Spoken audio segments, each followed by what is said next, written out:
میّر کرنا اپنے آپ کو کہ انسان کہاں ہے، انسان کا کام کیا ہے اس دنیا میں، اور کیا وہ اپنے کام کو سر انجام دے رہا ہے، اسے کہتے ہیں تعین ذات۔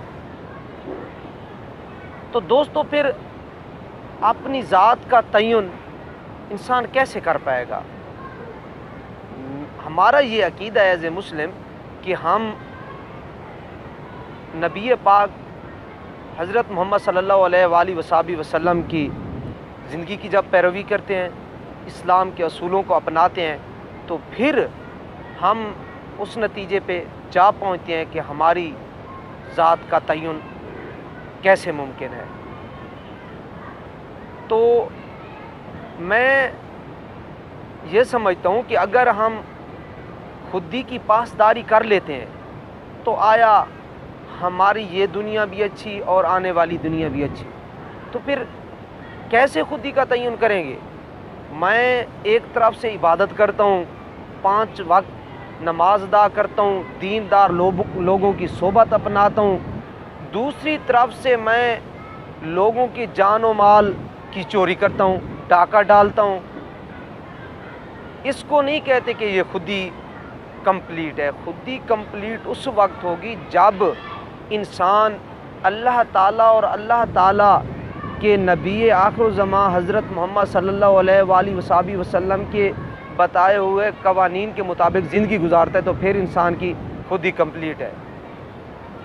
تو دوستو اسی لیے صوفی شاعر حضرت سلطان العارفین حضرت سلطان باؤ رحمۃ اللہ تعالیٰ علیہ بھی لکھتے ہیں کہ علم پڑھیا ادب نہ کھٹیا، کی کرنا علمہ پڑھ کے ہو، چلا کٹیا تے کچھ نہ وٹیا، کی کرنا چلیاں کٹ کے ہو، جاگ بنا دودھ کدے نہ جمدا، پاویں لال ہوئے کڑ کڑ کے ہو۔ پھر ایک جگہ پہ سلطان العارفین حضرت سلطان باؤ لکھتے ہیں کہ نفی اسباد دا پانی ملسی ہر رگے ہر جائے ہو، نفی اسباد دا پانی ملسی ہر رگے ہر جائے ہو، یعنی خودی کے لیے نفی کا جو لفظ ہے وہ لازمی ہے، نفی کا لفظ لازمی ہے۔ اپنے اندر موجود تمام منفی جو سوچیں ہیں، منفی سوچ سے مراد ایسی سوچ جو ہمیں ہمارے مذہب اسلام سے دور لے جاتی ہیں، نفی کا لفظ لازمی ہے کس کے لیے؟ خودی کے لیے۔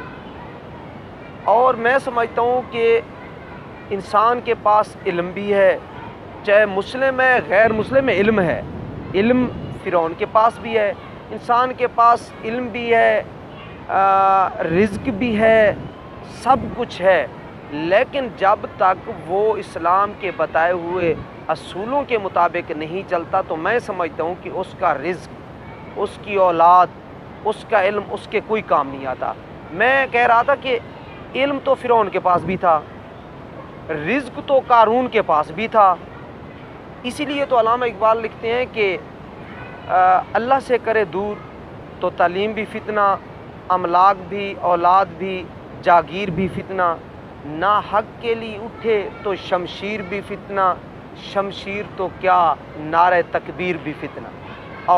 اب آئیے سوچنے والی بات ہے کہ ایسی تعلیم کا کوئی فائدہ نہیں جو اسلام کے منافی ہو، ایسی اولاد کا کوئی فائدہ نہیں جو اسلام کے اصولوں پر نہ چل سکے، ایسے رزق کا کوئی فائدہ نہیں جس کو ہم اللہ تعالیٰ کی راہ پر خرچ نہ کریں۔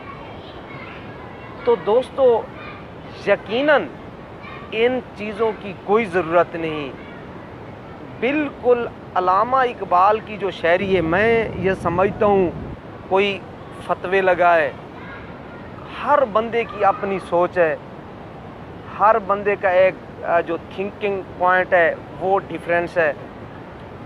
میں سمجھتا ہوں جتنے تک as a scholar, as a Muslim student میں نے اقبال کو پڑھا ہے تو اللہ کے حضور اپنے ایمان کو حاضر ناظر کر کے میں کہتا ہوں کہ علامہ اقبال کی شاعری، علامہ اقبال کے ہر شعر میں یقیناً قرآن و سنت کی جھلک نظر آتی ہے، اسلام کے اصولوں کی جھلک نظر آتی ہے۔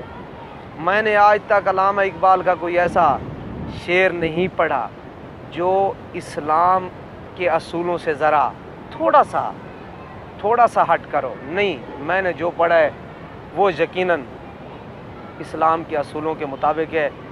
تو ایک دن ایک دوست کہہ رہا تھا کہ جو انہوں نے علامت شہین کی استعمال کی ہے تو شہین تو ایک پرندہ ہے اور خون خوار ہے.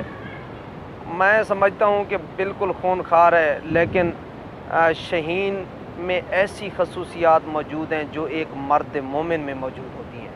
اس لیے تو علامہ اقبال لکھتے ہیں کہ ہماؤ کبوتر کا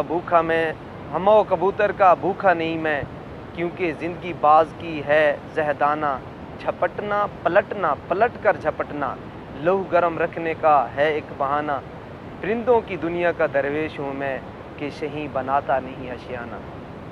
تو یقیناً جو جہاں تک میں علامہ اقبال کو پڑھ چکا ہوں تو علامہ اقبال کی پوری شاعری جو ہے نا وہ قرآن و سنت کی ترجمانی کرتی ہے. اگر قرآن و سنت کی ترجمانی علامہ اقبال کی شاعری نہ کرتی تو میں یہ سمجھتا ہوں کہ آپ شاید ہمیں یہ یاد رکھنا ہوگا کہ پونیا ترکی میں جناب علامہ اقبال کی ایک جو ہے نا وہ بناوٹی اس وقت بھی قبر ہے، تختی لگی ہوئی ہے. کہاں لگی ہوئی ہے؟ مولانا جلال الدین رومی کے مزار کے احاطہ میں. گورنمنٹ ترکی نے جلال الدین رومی کے مزار کے احاطہ میں علامہ اقبال کی ایک بناوٹی قبر بنائی ہے. وہاں تختی لگی ہوئی ہے جس پہ لکھا ہوا ہے ڈاکٹر علامہ محمد اقبال. تو کیوں انہوں نے لگایا ہے؟ جب وہاں علامہ اقبال کی جو ایک بناوٹی قبر ہے جلال الدین رومی کے مزار کے احاطہ میں، وہ اس لیے ہے کہ جلال الدین رومی کا عقیدہ اور مفکر پاکستان شہر مشرق علامہ اقبال کا جو عقیدہ ہے وہ سیم ہے، اس میں کوئی ڈیفرنس نہیں ہے.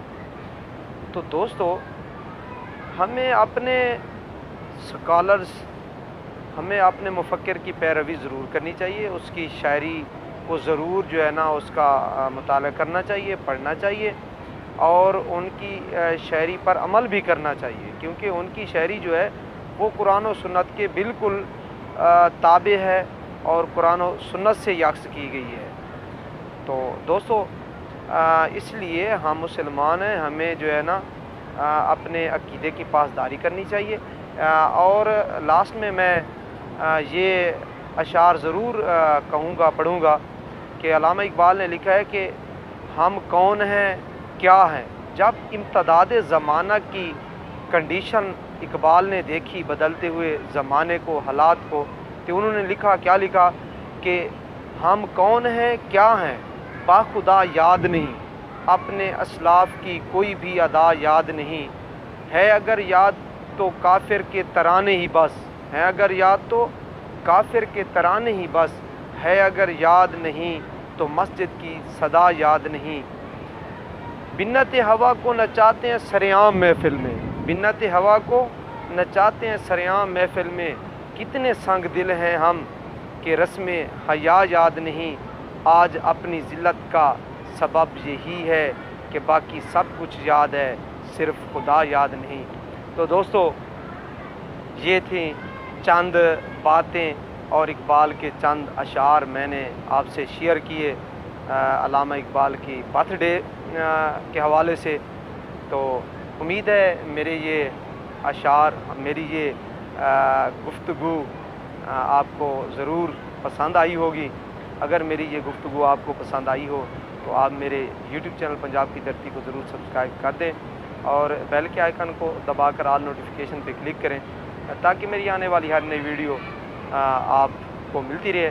تو دوستو، علامہ اقبال کی شاعری سے متعلق آپ کوئی کویسچن کر سکتے ہیں یا کسی بھی موضوع پہ علامہ اقبال کی شاعری کی کوئی بھی سپیچ کے لیے آپ ڈیمانڈ کر سکتے ہیں، تو میں آپ کو ضرور انشاءاللہ تعالی ڈیلیور کروں گا. تو یہ ہے آج کی گفتگو، آج کی ایک چھوٹی سی ویڈیو، آج کے بہت ہی شارٹلی جو میرے خیالات تھے آپ سے میں نے شیئر کیے. تو اگلی ویڈیو میں پھر ملتے ہیں. مجھے دیجیے اجازت. اللہ نگہبان۔